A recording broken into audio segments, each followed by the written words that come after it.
नमस्कार, म रमेश प्रसाईं। विश्वभरिबाट कार्यक्रम लालमोहर हेरिरहनुभएका सम्पूर्ण दर्शकहरूमा एकमुष्ट स्वागत छ।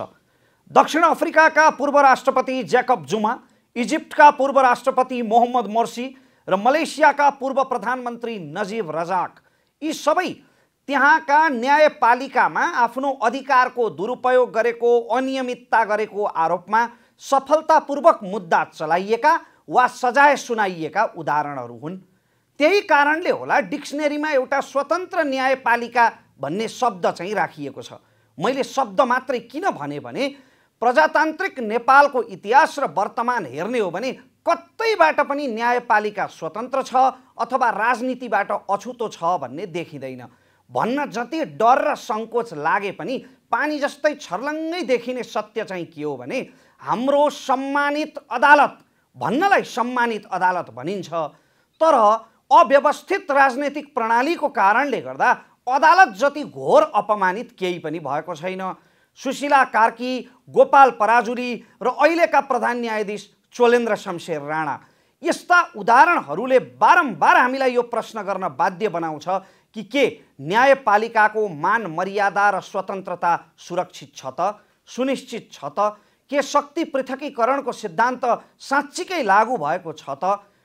चोलेन्द्र शमशेर राणाको राजीनामा माग्दै 107 दिनसम्म कानुन व्यवसायीहरूले आन्दोलन गरे। विभिन्न प्रदर्शनहरू भए, मिडियामा चर्का बहसहरू भए, तर त्यति बेला किन हो राजनैतिक दलहरूको कानमा बतास लाग्यो, उनीहरू रमिते र मूकदर्शक बने।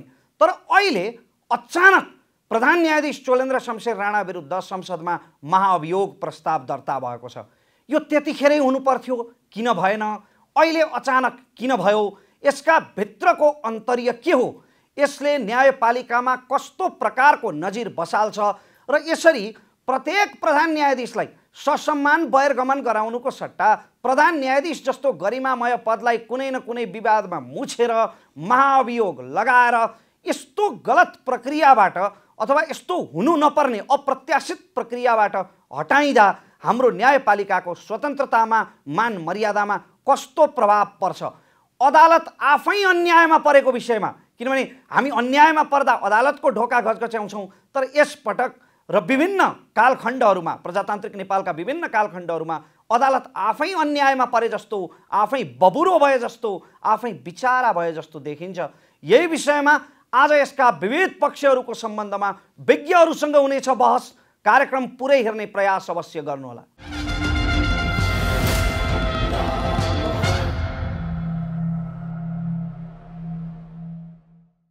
आदरणीय दर्शकहरू, बहस प्रारम्भ गर्नुभन्दा अघि आजका अतिथिहरूलाई परिचित गराउँछु। आज हामीसँग नेकपा एमालेका नेता, सांसद र संसदको कानुन न्याय तथा मानवाधिकार समितिका सभापति कृष्णभक्त पोखरेलज्यू हुनुहुन्छ। माननीय कृष्णभक्त पोखरेलज्यू। यसै गरी हामीसँग अत्यन्तै दिग्गज अधिवक्ता ओम प्रकाश अर्यालज्यू हुनुहुन्छ। बहस प्रारम्भ गर्नुभन्दा अघि म फेरि पनि हाम्रा नियमित दर्शकहरूसँग क्षमा याचना गर्न चाहन्छु कि जुन फरक स्वाद तपाईँले लालमोहरमा प्राप्त गर्दै आउनुभएको थियो, विविध केही हप्ता अगाडिदेखि हामीले चाहिँ विविध कारणले गर्दा, प्राविधिक कारणले गर्दा यो कार्यक्रम नियमित फर्मेटमा सञ्चालन गर्न सकेनौँ र सम्भवतः अर्को हप्तादेखि चाहिँ हामी लालमोहर कार्यक्रम आफ्नो नियमित फर्मेटमा सञ्चालन गर्नेछौँ।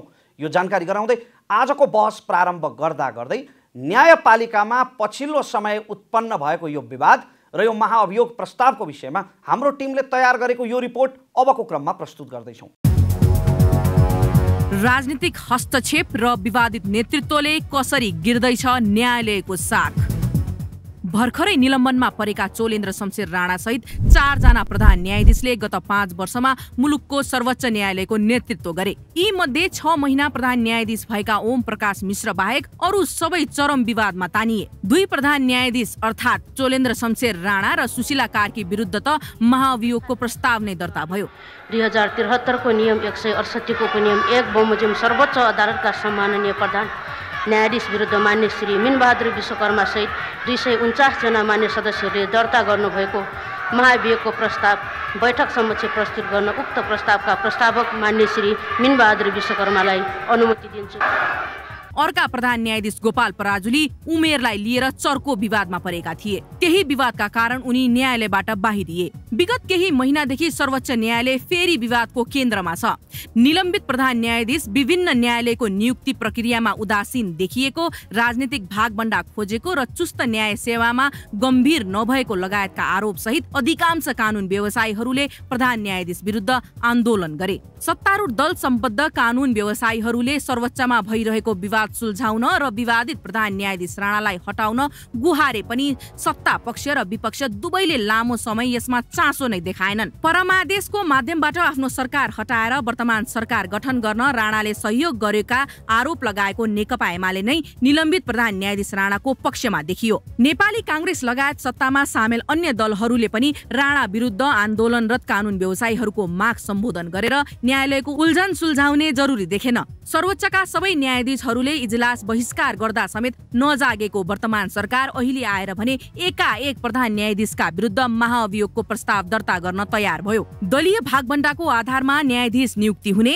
राजनीतिक दलको भातृ संगठनमै रहेका वकिलहरू समेत न्यायाधीशमा नियुक्ति गर्ने र यसरी नियुक्त भएका न्यायाधीशबाट आवश्यक पर्दा आफू अनुकूल निर्णय गराउने परिपाटीको विकास गरेका राजनीतिक दलहरूले नै हुन्। अहिले आएर फेरि महाअभियोगलाई पनि यसरी नै प्रयोग गर्न खोजेको प्रश्न हुन्छ। यसले न्यायालयमा देखिएको न्यायिक विचलन रोक्ने भन्दा पनि चाहिँदासम्म न्यायिक नेतृत्वलाई नै राजनीतिक भागबण्डामा आमन्त्रण गर्ने र परिस्थिति प्रतिकूल हुने अवस्थामा राजनीतिक हतियार बनाउने प्रवृत्तिलाई थप बढावा दिएको प्रतीत हुन्छ। यो शैली र प्रवृत्तिले न्यायालयमा बसेर राजनीतिक भागबण्डामा सामेल हुने चोलेन्द्र प्रवृत्तिलाई अन्त्य गर्ला भन्ने अपेक्षा गर्न सकिँदैन। म नेताबाट होइन नागरिकबाट बहस सुरु गर्न चाहन्छु। ओम प्रकाशजी, जस्तो 107 दिन आन्दोलन भयो हैन, कानुन व्यवसायीहरूले आन्दोलन गरे, न्यायाधीशहरूले इजलास बहिष्कार नै गरे कतिपय समयमा।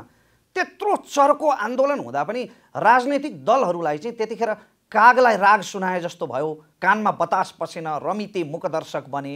अहिले अचानक प्रधान न्यायाधीश विरुद्ध महाअभियोग प्रस्ताव दर्ता भयो। यसको अन्तर्य, यसभित्रको रहस्य एउटा नागरिकको आँखाबाट के देख्नुहुन्छ तपाईँ? यो चाहिँ तत्कालै गर्नु पर्थ्यो। खासमा त अदालत परिसरभित्र आन्दोलन गर्ने परिस्थिति नै आउनु हुँदैन।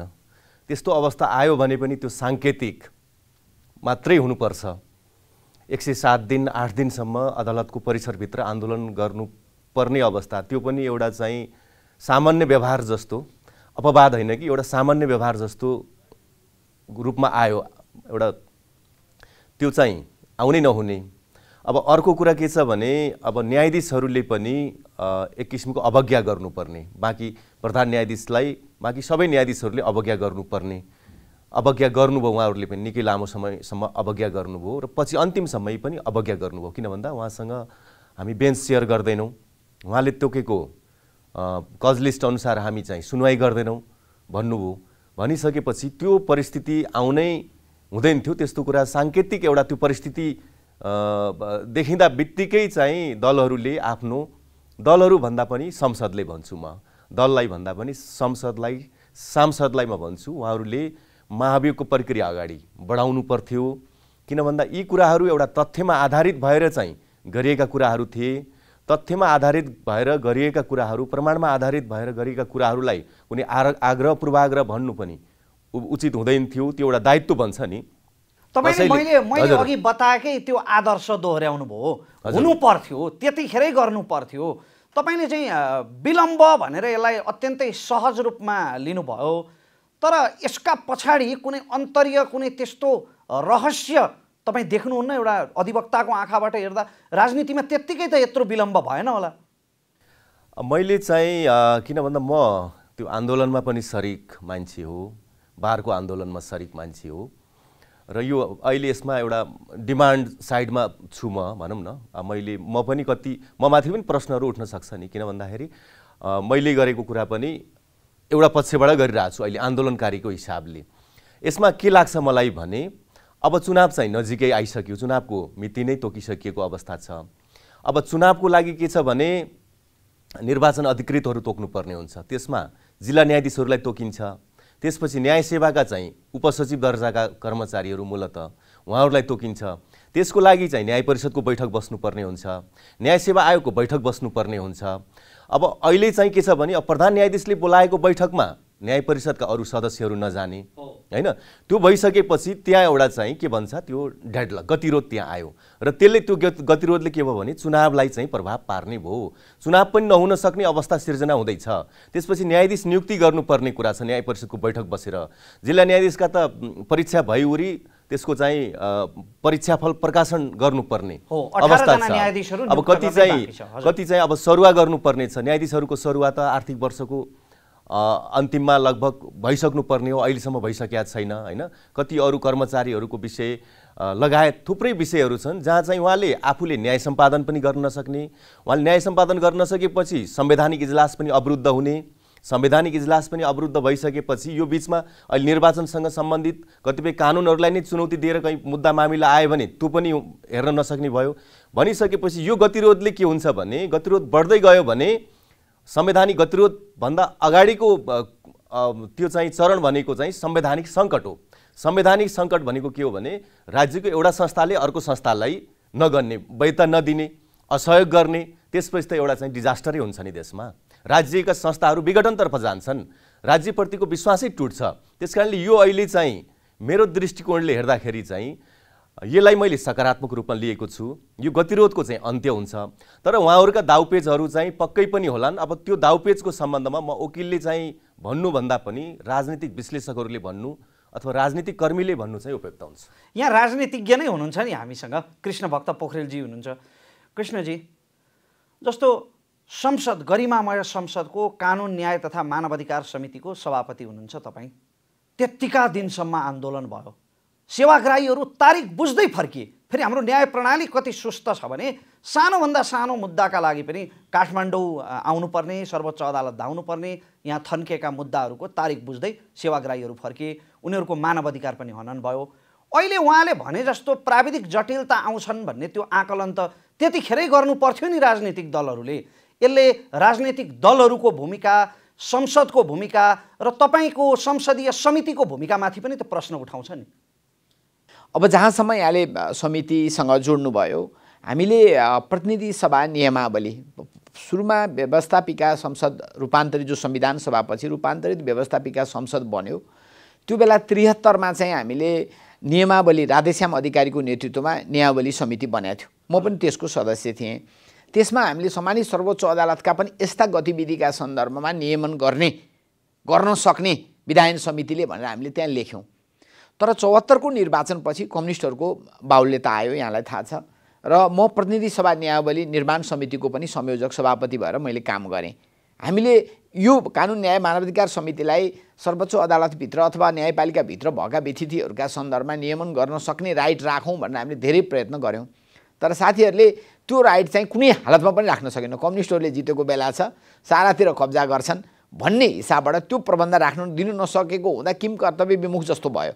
स्वयं समितिले चाहिँ बोलाएर न न्यायाधीशसँग छलफल गर्न सक्ने यस्तो विशिष्ट एउटा परिस्थिति बनेको कुरा म तपाईँसँग साँचो रूपमा स्वीकार गर्छु। हजुर, तर यहाँनिर सँगसँगै म के निवेदन गर्न चाहन्छु भनेपछि तपाईँको यो कानुन न्याय तथा मानवाधिकार समिति संसदको जुन छ, यसलाई अधिकारविहीन राखिनु अथवा यसलाई चाहिँ नाम मात्रको जस्तो बनाइनु पनि यो समस्याको कारण हो? होइन, अरू अधिकारहरू जस्तो कि कानुन मन्त्रालय अन्तर्गत उठान भएका विधेयकहरूमा फाइनलाइज गर्ने काम यसैले गर्छ। तर सर्वोच्च अदालतको विषय हो, सर्वोच्च अदालतकै विषयमा चाहिँ यसले नियमन गर्न सक्ने, यसले बोलाएर छलफल गर्न सक्ने त्यस प्रकारको राइट राखौँ भन्दाखेरि कङ्ग्रेसजनहरू बरु बैठक बहिष्कार गर्ने, पुरै यो समितिबाट निस्कने, तर अदालतलाई चाहिँ कुनै हालतमा पनि चाहिँ नियमन गर्ने निकायको रूपमा चाहिँ मैले भनेको थिएँ न्यायको सन्दर्भमा, फैसलाको सन्दर्भमा नगरे पनि जस्तो अहिले जे विकृति, विसङ्गति, डिले जस्टिस जस्ता विषय त संसद जनताको सार्वभौम थलोले छलफल नगरे कहाँ हो छलफल गर्ने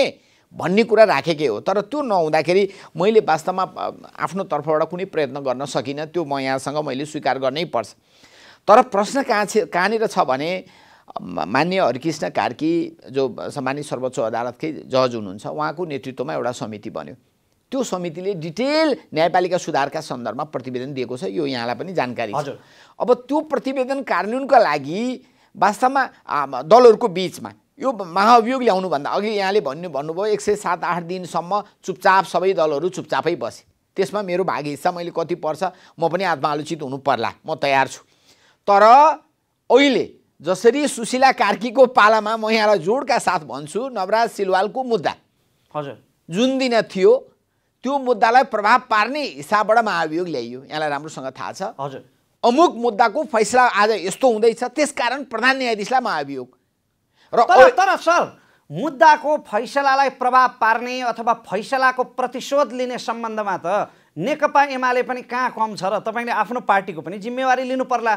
चोलेन्द्र शमशेर राणालाई हटाउने हो भने अरू 4 जना न्यायाधीशलाई पनि हटाउनुपर्छ, संसद विघटन बदर गर्ने भनेर तपाईँका अध्यक्षले भन्दै आउनु भएको होइन? जिम्मेवार पार्टीले यस्तो गैर जिम्मेवार कुतर्क दिनुहुन्छ? होइन, त्यो हामीले सुन्नुहोस् कसले कहाँ भन्यो मलाई थाहा छैन, तर कसले कहाँ भन्यो? पार्टी अध्यक्षले बोलेको आधिकारिक हो नि। म यहाँलाई निवेदन गरौँ, आधिकारिक पार्टीको नेताले भनेको हो भने त खै त महाअभियोग आएको छैन नि त।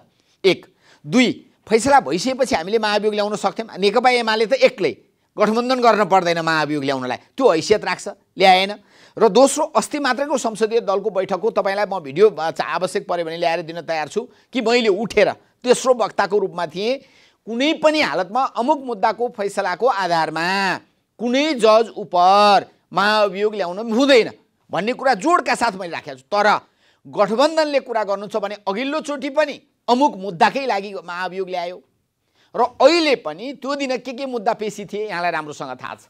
हजुर ती मुद्दाहरूलाई प्रभावित पार्ने हिसाबबाट यो कुनै बारको आन्दोलनलाई समर्थन गर्ने वा अरू मुद्दामा त अभियोग त्यो महाअभियोगमा लेखिएको छ, तर उद्देश्य चाहिँ त्यही मुद्दालाई असर पार्ने र स्थानीय तहको चुनाव। वकिल साहब जो विद्वान महोदय हुनुहुन्छ उहाँले जुन भन्नुभएको छ कि स्थानीय तहको चुनावमा जजेसहरूको नियुक्तिको कुरा हुन्छ, त्यसमा प्रभाव पार्ने, सकेसम्म स्थानीय चुनावै नगर्ने अथवा न्यायपालिकामाथि एउटा सिटिङको परिस्थिति निर्माण गर्ने एउटा त्रासको तरबार देखाउने हिसाब बाहेक यसमा नत्र भने 3 दिन अगाडि मात्रै बालुवाटारमा मिटिङ भएको छ। एमसीसीको सन्दर्भमा कमरेड प्रचण्ड, कमरेड केपी ओली र प्रधानमन्त्रीको बिचमा कुराकानी भएको छ, त्यहाँ राख्न सकिँदैन, छलफल गर्न सकिन्न। महाअभियोग पर्सि आउँदैछ, तपाईँहरूको के हो दृष्टिकोण, किन नभनिएको हो? यो कति छलफल भयो कति भएन, तपाईँले भनेका मुद्दाहरूको विषयमा पनि हामी आउनेछौँ। ओम प्रकाशजी, तपाईँहरूले चोलेन्द्र शमशेर राणालाई हटाउनकै लागि यत्रो आन्दोलन गर्नुभएको थियो, तपाईँ त बडो प्रसन्न हुनुभयो, म त सकारात्मक रूपमा लिन्छु भन्नुभयो, सकारात्मक रूपमा लिनु पनि पर्ला। तर कानुन व्यवसायीहरूको आन्दोलन चोलेन्द्र शमशेर राणा व्यक्तिप्रति लक्षित हो कि प्रवृत्तिप्रति लक्षित हो? यदि प्रवृत्तिप्रति लक्षित हो भने चोलेन्द्र शमशेर हट्ने बित्तिकै तपाईँहरूको आन्दोलन सम्बोधन हुन्छ, सारा समस्या समाधान हुन्छन् अदालतका? यस्तो छ, अब के छ भने व्यक्ति र प्रवृत्ति यहाँ सँगै जोडिया छ। यो जुन प्रवृत्ति आयो नि अहिले चाहिँ यो पछिल्लो समयमा चोलेन्द्रकै कारणले आयो। यो प्रवृत्तिको सर्जक को हो हैन? सर्जक चाहिँ चोलेन्द्र शमशेर राणा भन्दा अगाडि सर्वोच्च अदालतमा सर्वत्र शुद्धता व्याप्त थियो। हैन, बढ्यो, अझै बढ्यो, हैन बढ्यो। अहिले चाहिँ यो मूलतः के भने चोलेन्द्रलाई बहिर्गमनमा पठाउने भनेको यो चाहिँ न्यायपालिका शुद्धिकरण हुन्छ पुरै भनेर होइन, यो शुद्धिकरणको पनि चरण हुन्छ। सुरुमा त तपाईँले अब न्यायपालिकालाई हानि भइरहेछ, हानि भइरहेको बेलामा के गर्नुहुन्छ तपाईँले? हानि न्यूनीकरण गर्नुहुन्छ नि, एकैचोटि छलाङ त केही पनि मार्दैन नि। अहिले तपाईँले चाहिँ उहाँलाई बहिर्गमनमा पठाउने भनेको हानि न्यूनीकरणको लागि मात्रै हो है। हानि न्यूनीकरण गरेपछि त्यसपछि त अरू सुधारका कार्यक्रमहरू, शुद्धिकरण, सुधार मात्रै कहाँ भनिएको छ र यहाँ शुद्धिकरण भनिएको छ, त्यो त धेरै परको कुरा हो। र अहिले यसमा के छ भने चोलेन्द्रले चाहिँ अहिले उनले त धन्दा नै चलाए भन्ने कुराहरू स्वयं सर्वोच्च अदालतको प्रतिवेदनले भन्यो नि। प्रधान न्यायाधीश ठिक हुने हो भने करिब चाहिँ 80% समस्याहरू निवारण हुन्छ भनेर भन्यो, प्रतिवेदनले भन्यो। न्यायाधीशहरू नै बिचौलिया छन् भनेर भन्यो। न्यायाधीश बिचौलिया कसले बनायो भने प्रधान न्यायाधीशले बनाउनु भयो भन्ने कुरा छ। बिचौलियालाई न्यायाधीश नियुक्ति गर्नुभयो, तिनै मान्छेलाई चाहिँ हजुर यहाँनिर न्यायाधीशहरू बिचौलिया छन् भनियो नि त, सबैलाई भनिया छैन। होइन, उहाँले नियुक्ति गरेका, उहाँले नियुक्ति भएका। त्यसो भए चोलेन्द्र शमशेर राणा बाहेक जति पनि अब प्रधान न्यायाधीशको लाइनमा छन् नि न्यायाधीशहरू, जति पनि श्रीमानहरू हुनुहुन्छ, मैले पहिला पनि एकजना अधिवक्तालाई सोधेको थिएँ, ती सबै श्रीमानहरूको शुद्धताको ग्यारेन्टी बार एसोसिएसनले गर्न सक्छ? तपाईँ वकिलहरू गर्न सक्नुहुन्छ? होइन, हेर्नुहोस् अहिले चाहिँ प्रमाणको आधारमा प्रमाण आयो, त्यो प्रमाणको पछि लाग्ने हो। कोही चोलेन्द्रको पछि लाग्यो होइन नि, प्रमाणले गर्दाखेरि हामीलाई त्यो बोल्ने ठाउँ, विरोध गर्ने ठाउँ, आरोप लगाउने ठाउँ त प्रमाणले बनाइदियो नि। प्रमाण भनेको कि प्रतिवेदन पनि आयो, मिडियामा पनि त आएको छ, मिडियाले यत्तिकै लेख्छ र। कृष्णजी, जस्तो एमाले चाहिँ के तर्क पनि गरिरहेको छ भने यो चाहिँ चुनाव सार्ने षड्यन्त्र हो, यो चुनाव सार्नका लागि प्रधान न्यायाधीशलाई महाअभियोग लगाइँदैछ भन्ने पनि तर्क दिँदै आएको छ। अलिकति प्रश्न पारिदिनुहोस् न, चोलेन्द्र शमशेर राणालाई महाअभियोग लगाउँदा चुनाव कसरी सर्छ? होइन, अब चोलेन्द्र शमशेरलाई महाअभियोग लगाइसकेपछि अदालतमा अस्थिरता कायम हुने अवस्था बन्छ। नम्बर 1, कानुन व्यवसायीहरूको आन्दोलन हुँदा स्थिरता थियो अदालतमा? होइन, अदालत त यसै पनि अस्थिरतामा छ र स्वयं न्यायाधीशहरू पनि वास्तवमा आन्दोलनमा निस्कने मिल्ने हो कि होइन, लामो समयसम्म फलानु न्यायाधीश भए मुद्दा हेरिङ गर्छौँ, फलानु नभए गर्दैनौँ भन्ने कुरा भन्न मिल्ने नमिल्ने, यो बिचमा त जे व्यथिति देखियो नि रमेशजी, कतैबाट पनि सन्तोष लिने ठाउँ छैन। हामीले जे सोचेर युगान्तकारी परिवर्तन पछिको न्यायपालिकाको जुन परिकल्पना गरेको त्यो परिकल्पना त कतैबाट नि पुरा हुन सकेको छैन। त्यो म जस्तो सुन्नुहोस् न, म जस्तो नागरिकले चाहिँ त्यसरी गुनासो गर्न सुहाउँछ, तपाईँ जस्तो राजनीतिज्ञले यो भनिरहँदाखेरि चाहिँ फेरि त्यसको भाग तपाईँले पनि लिनुपर्छ। म त्यसको लागि तयार छु। वास्तवमा हामीले समाजमा जुन रूपान्तरण गर्नुपर्ने हो नि, संविधान सभा पछिको संविधान निर्माण भइसकेपछि मैले वास्तवमा अब जिन्दाबाद मुर्दाबादको युग त अब सकियो होला भन्ने मेरो चाहिँ बडा म त्यो संविधानको मस्यौदाकार पनि हो। यति धेरै मौलिक हकका कुरा हामी लेख्यौँ, हेर्नुहोस् यो सबैलाई कानुन गर्ने दिशातर्फ त एकता सहकार्यबाट मात्रै सम्भव होला, ती दिन आउला भन्ने मैले ठानेर म तपाईँलाई भनौँ यो 4 वर्षमा मेरो निर्वाचन क्षेत्रमा जाँदा एउटा वा दुईटा कार्यक्रममा बाहेक मैले कुनै विपक्षको विरुद्धमा एक वाक्य पनि बोल्दिनँ कि।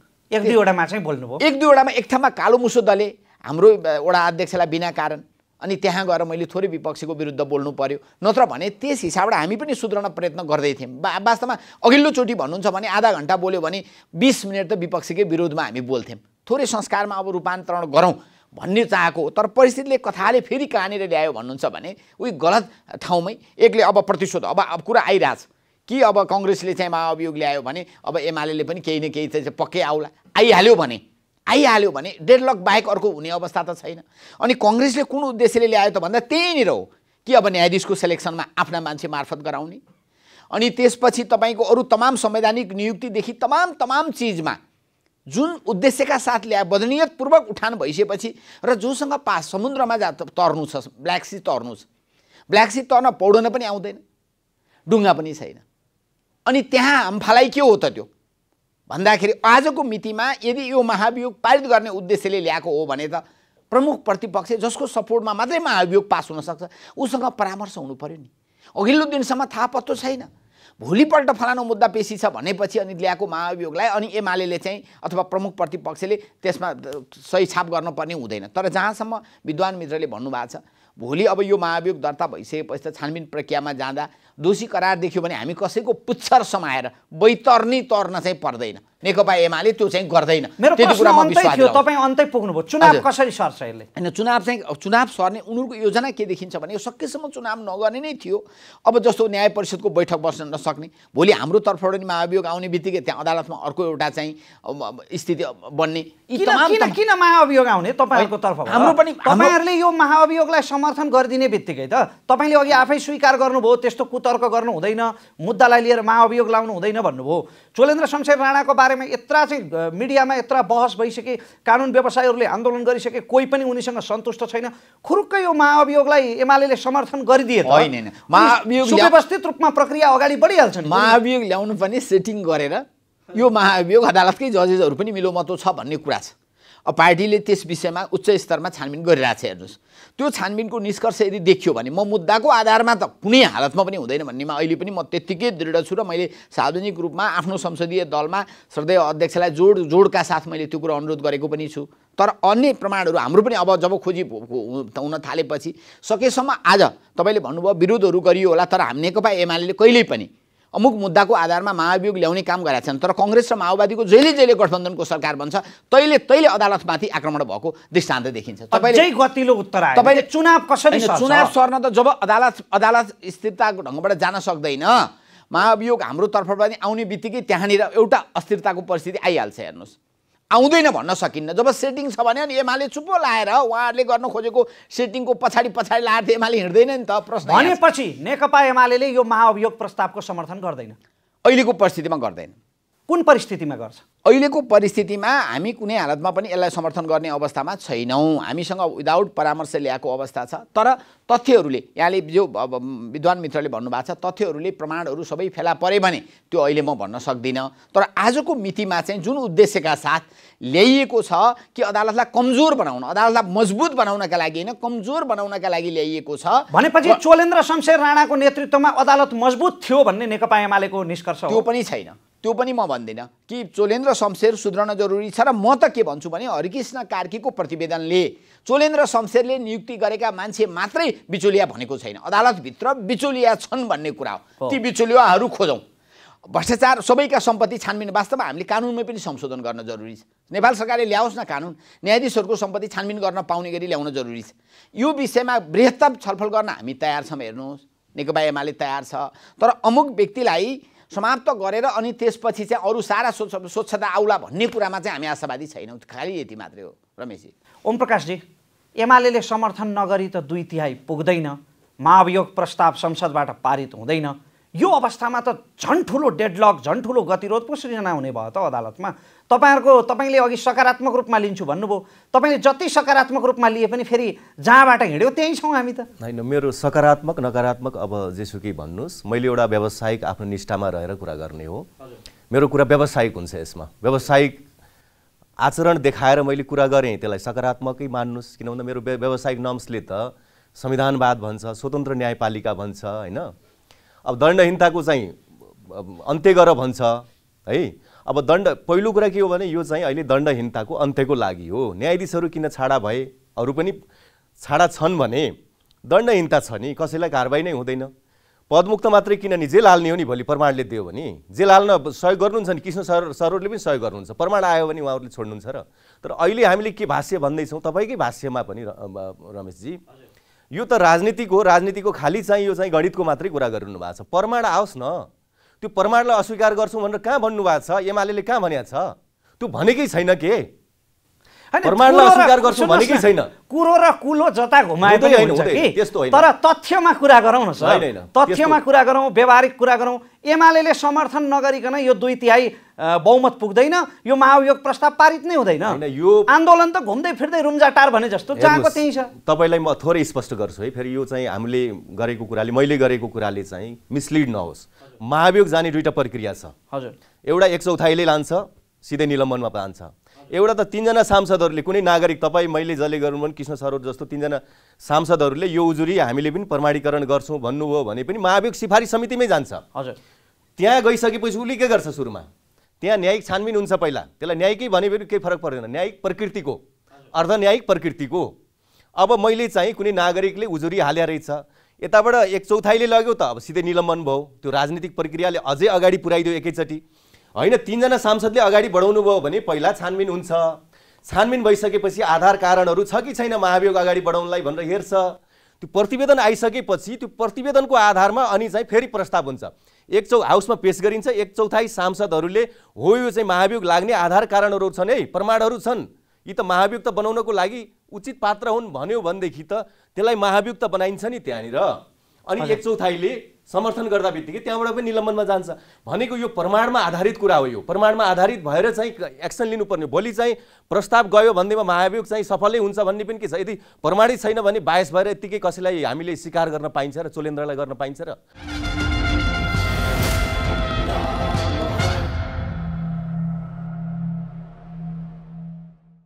कृष्णजी, जस्तो तपाईँहरूले यसरी यसमा षड्यन्त्र देखिरहँदा, उद्देश्य देखिरहँदा, अप्राकृतिक उद्देश्यहरू देखिरहँदाखेरि तपाईँहरूले यति धेरै दाग लागेका चोलेन्द्र शमशेर राणालाई बोक्न, चोख्याउन, जोगाउन खोजेको पनि त अर्थ लाग्छ नि?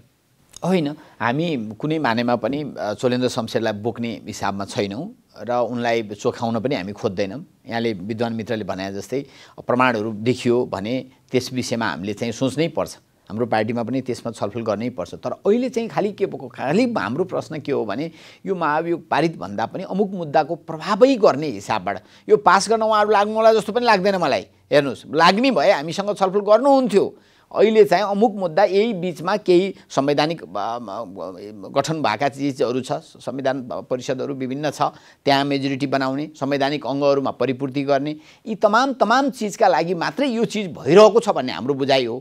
तर प्रमाणहरू सारा कुरा देखियो भने अनि त्यो देख्दै ती प्रमाण देखिएको विषय चाहिँ हामी फलानु दलमा छौँ त्यस कारणले मान्दैनौँ, यस्तो तर्क त गर्न मिल्दैन।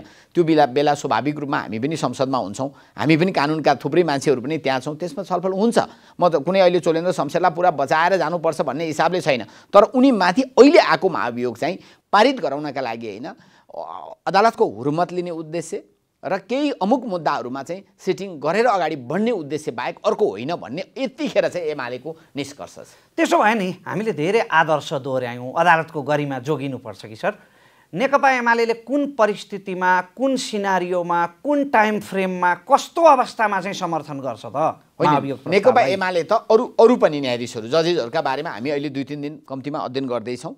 ती सबै प्रमाणको आधारमा र जो हरिकृष्ण कार्कीको प्रतिवेदनलाई पूर्णता दिन सक्ने गरी यदि छलफल हुन्छ भने को पर्छन् त्यसभित्र, यस अगाडि मुद्दामा सेटिङ गर्ने को छन्, यी सबै तयारीका साथ गर्ने हो भने हामी ओपन छौँ, ओपन माइन्डसेटका साथै आउनुपर्ने। तर त्यो महाभियोग सम्बन्धी प्रबन्ध संविधानमा किन राख्नु पर्यो?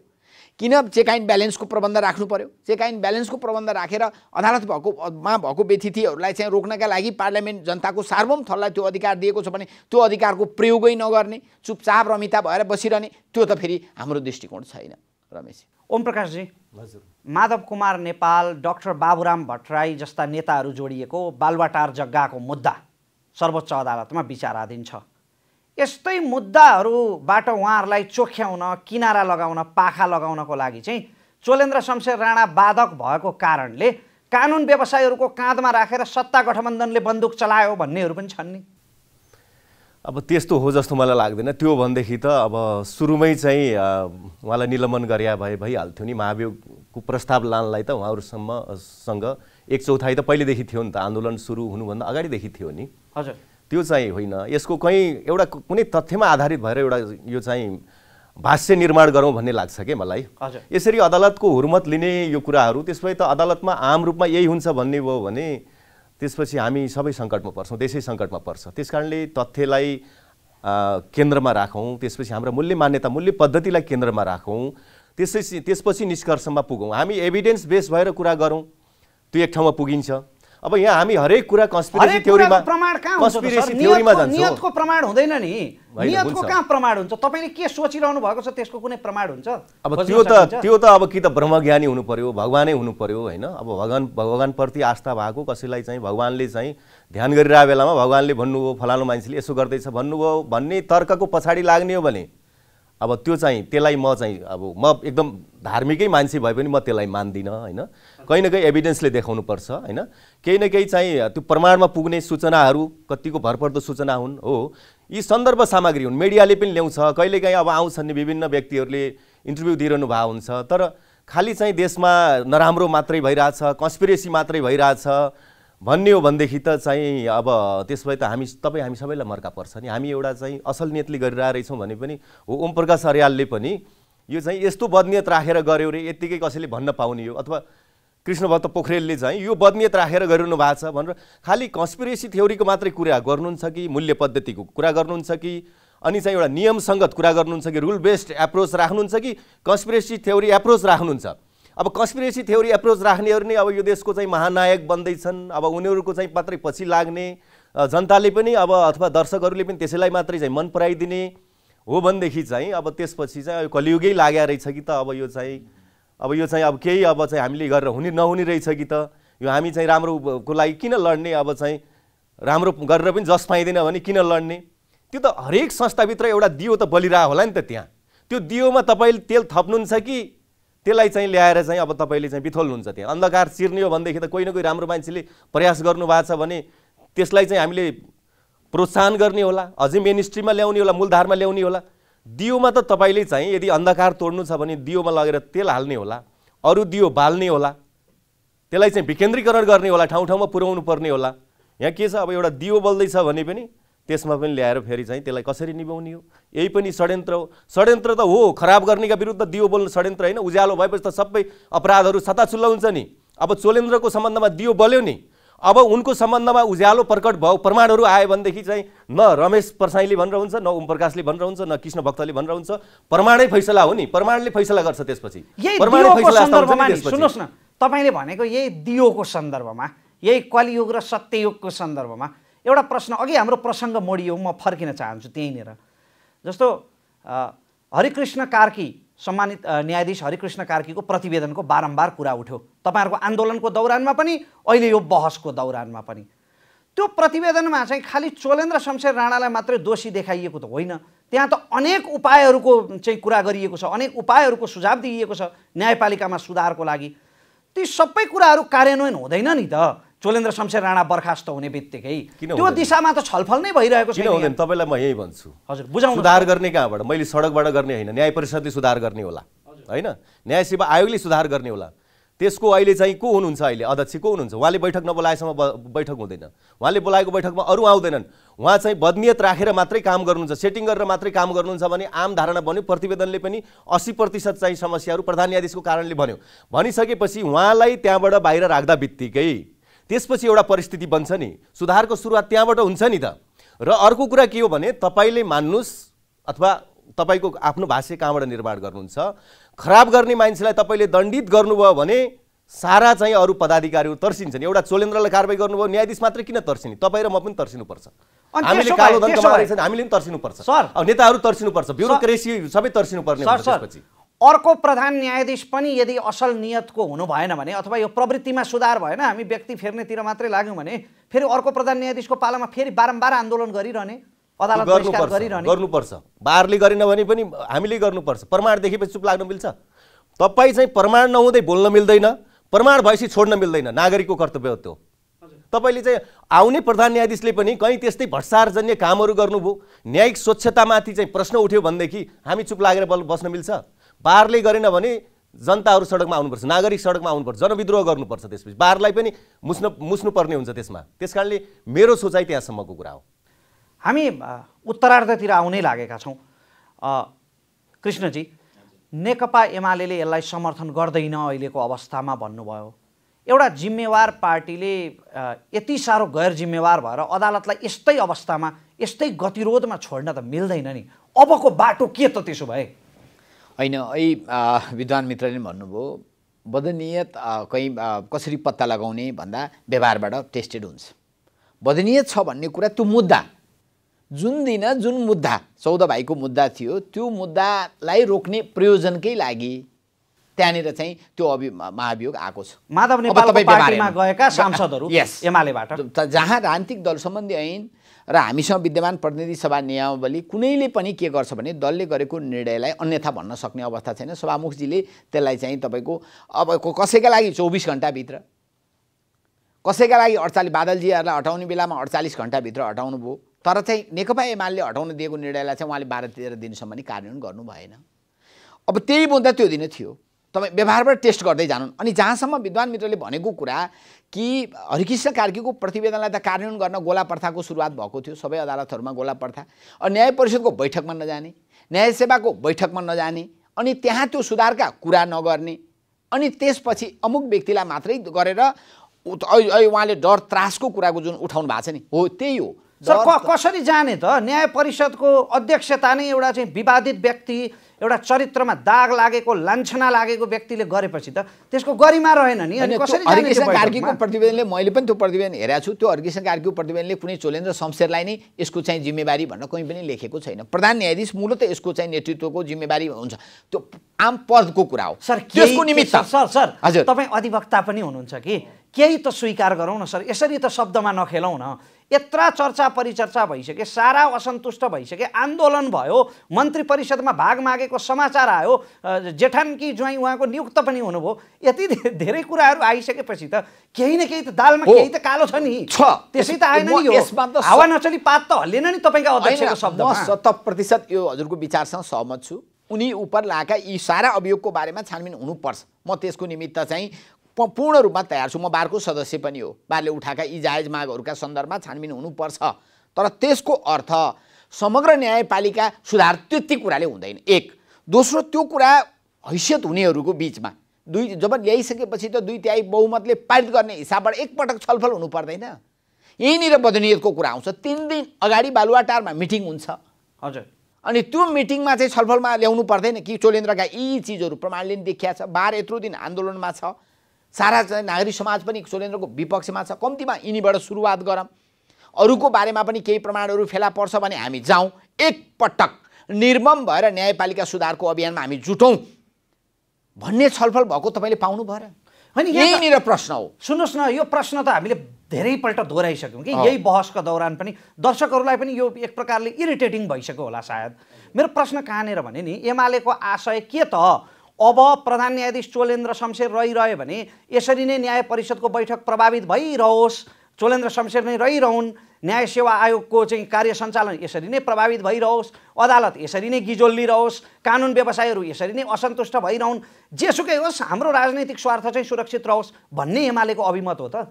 त्यस्तो होइन, केही त निकास दिनु पर्यो नि सर, बाटो त देखाउनु पर्यो नि। के चाहन्छौँ भने त्यसका लागि मेजर राजनीतिक दलको बिचमा बसाइ हुन जरुरी छ र यो टोटल सेटिङ प्रक्रिया हुनु भएन।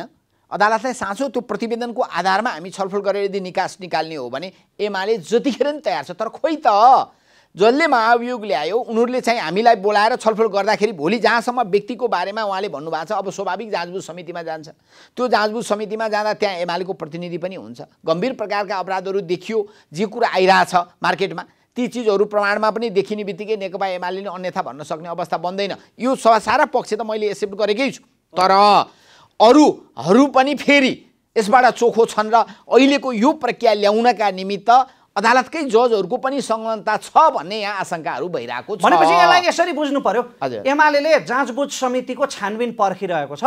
त्यो छानबिन पछि चाहिँ यदि रिजल्ट चाहिँ चोलेन्द्र शमशेरको विपक्षमा आयो भने अथवा उनी खराब प्रमाणित भए जाँचबुझ समितिले उनलाई ठहर गर्यो भने चाहिँ नेकपा एमाले समर्थन गर्छ। होइन, खराब प्रमाण देखियो भने अनि उनकै पक्षमा चाहिँ नेकपा एमाले पछि लागिरहनु पर्ने के कारण छ? होइन, फेरि यस्तै व्याख्या गर्नुहुन्छ कि भनेर नि। नो, तर उनको हकमा। तर अरू को छन् यसमा अहिले? जस्तो अब भोलि व्यवहारबाट देखिन्छ नि, तपाईँ बदनियत कुरा कसरी पत्ता लगाउने भन्दा बाइ कन्डक्ट आचरणद्वारा भोलि थाहा हुँदै जान्छ। हो, त्यो आचरण खोज्ने काम हामी गर्छौँ र खबरदारी गर्ने कुरा त नेकपा एमालेसँग एक्लै तागत छ नि। जुनसुकै बेला त्यस्तो अवस्था देखियो भने हामी गर्छौँ। तर अहिले अमुक मुद्दा जो मिडियामा आए जस्तो गरिकन चाहिँ अमुक मुद्दाकै आधारमा नेकपा एमाले कसैलाई दोषी करार गर्ने हिसाबबाट जसरी उहाँहरू अहिले आइरहनु भएको छ त्यसरी हामी आउँदैनौँ। कुरोको चुरो जताबाट पनि त्यही नै हो, घुम्दै फिर्दै रुम्जाटार भने जस्तो।